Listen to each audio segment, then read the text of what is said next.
১৬ই জুলাই গোপালগঞ্জের হত্যাকাণ্ড ও ১/১১-র প্রেক্ষাপটে জননেত্রী শেখ হাসিনার গ্রেপ্তারের প্রতিবাদে বক্তব্য।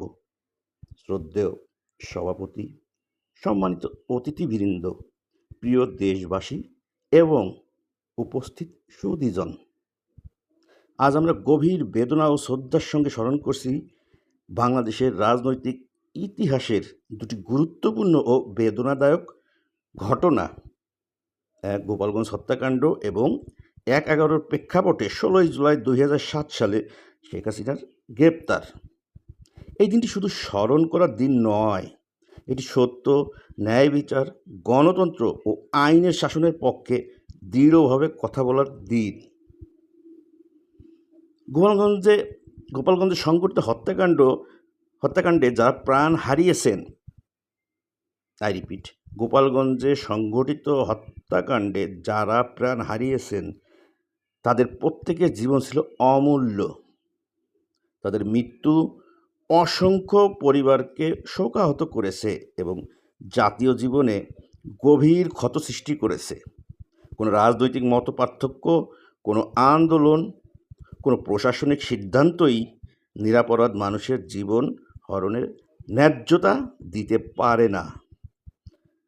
আমরা গোপালগঞ্জের ঘটনায় নিহত ও আহত প্রত্যেক মানুষের জন্য ন্যায় বিচার দাবি করছি। এই ঘটনার নিরপেক্ষ, স্বচ্ছ ও গ্রহণযোগ্য তদন্ত হতে হবে। যারা হত্যাকাণ্ড, নির্যাতন বা সহিংসতার সঙ্গে জড়িত, তারা যে দলেরই হোক, যে পদেই থাকুক, তাদের আইনের আওতায় এনে দৃষ্টান্তমূলক শাস্তি নিশ্চিত করতে হবে। আজ আমরা ১/১১-র রাজনৈতিক প্রেক্ষাপটও স্মরণ করছি। ২০০৭ সালের ১৬ই জুলাই তৎকালীন সামরিক সমর্থিত তত্ত্বাবধায়ক সরকারের সময় শেখ হাসিনাকে গ্রেপ্তার করা হয়। সেই সময় রাজনৈতিক অধিকার, গণতান্ত্রিক স্বাধীনতা, আইনের শাসন এবং ন্যায় বিচার নিয়ে দেশে ও বিদেশে গভীর উদ্বেগ সৃষ্টি হয়েছিল। কোনো রাজনৈতিক নেতাকে গ্রেপ্তার করার ক্ষেত্রে সংবিধান, আইন এবং ন্যায্য বিচার প্রক্রিয়া অনুসরণ করা অপরিহার্য। একজন আসামির আইনজীবীর সহায়তা পাওয়ার অধিকার, স্বচ্ছ তদন্তের অধিকার এবং আদালতে ন্যায় বিচার পাওয়ার অধিকার রয়েছে। রাজনৈতিক উদ্দেশ্যে আইনকে ব্যবহার করা হলে রাষ্ট্রের প্রতিষ্ঠানগুলোর উপর মানুষের আস্থা নষ্ট হয় এবং গণতন্ত্র দুর্বল হয়ে পড়ে। ১/১১-এর অভিজ্ঞতা আমাদের একটি গুরুত্বপূর্ণ শিক্ষা দিয়েছে।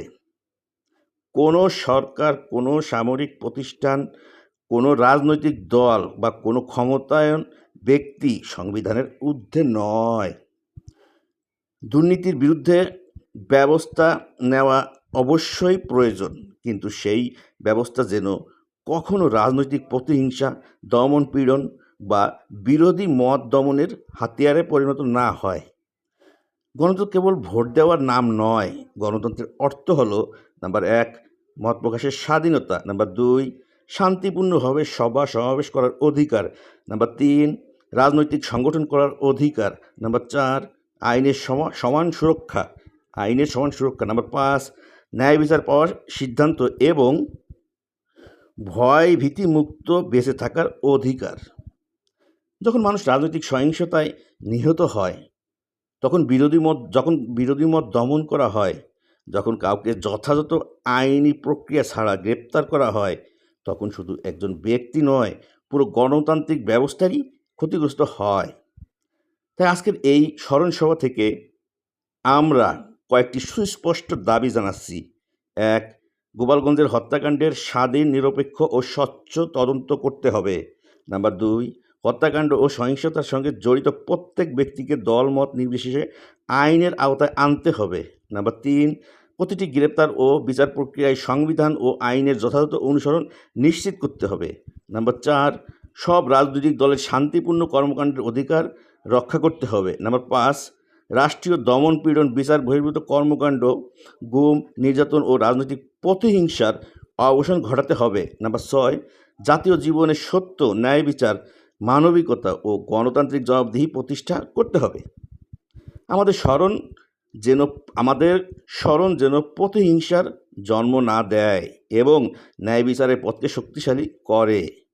আমরা সহিংসতার বিরুদ্ধে তা রাষ্ট্রের পক্ষ থেকেই হোক আর কোনো রাজনৈতিক দলের পক্ষ থেকেই হোক অথবা অন্য কোনো গোষ্ঠীর পক্ষ থেকেই হোক, অন্যায়ের জবাব আরেকটি অন্যায় নয়। আই রিপিট, অন্যায়ের জবাব আরেকটি অন্যায় নয়। অন্যায়ের জবাব হলো সত্য, ন্যায় বিচার, আইনের শাসন এবং গণতান্ত্রিক জবাবদিহি। আসুন আমরা নিহতদের স্মৃতির প্রতি শ্রদ্ধা জানিয়ে শপথ করি বাংলাদেশে আর কোনো মানুষ রাজনৈতিক সহিংসতার শিকার হবে না, কোনো নাগরিক অন্যায়ভাবে গ্রেপ্তার হবে না এবং কোনো ক্ষমতাবান ব্যক্তি আইনের ঊর্ধ্বে থাকবে না ইনশাল্লাহ।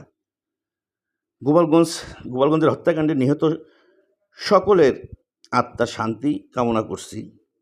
শেখ হাসিনার গ্রেপ্তারের মতো রাজনৈতিক দমনপীড়নের ঘটনা পুনরাবৃত্তি যেন আর না ঘটে এই প্রত্যাশা করছি। ন্যায় বিচার প্রতিষ্ঠা হোক, গণতন্ত্র সুসংহত হোক, বাংলাদেশে মানুষের অধিকার ও মর্যাদা অক্ষুণ্ণ থাকুক। জয় বাংলা, জয় বঙ্গবন্ধু, বাংলাদেশ চিরজীবী হোক।